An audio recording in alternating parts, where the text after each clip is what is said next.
ikigenderwa cy'urukiko rw'ibyobuhangwa hamwe n'abebembezi kibire kiri cyo kureba cyakubasa gukorwa okureba amizgo mimigera hamwe no munyanzo bwakubasa kurindwa kurunje.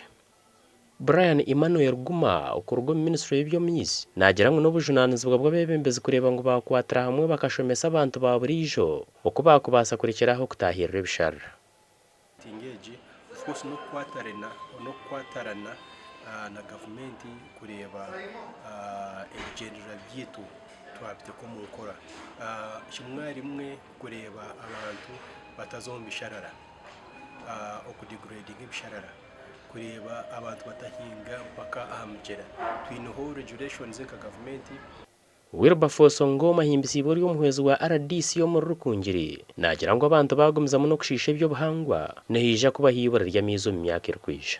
Imyaka 5 terarebe performance neza kureba ibahase ya leta amurwa bimusha ngo batwatwara twatuyamba konka ituza kwehayo umuntu nora kwatacisha rumuri natiko kukiyo bwatika kugira kasasiro nyingi eri kurere twamezi ahabwa abantu bitwinga kobe especially mu mishozi n'ahandi twine ebitwanturanzya mu ka chemicals ahabwo buhingi izaba tukorzo mu kufuhirira ebihingwa byitu.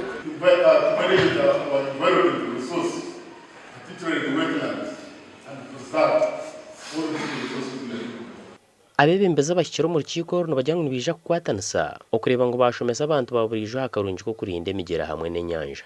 Amakuru agagashoka Dano Basibye.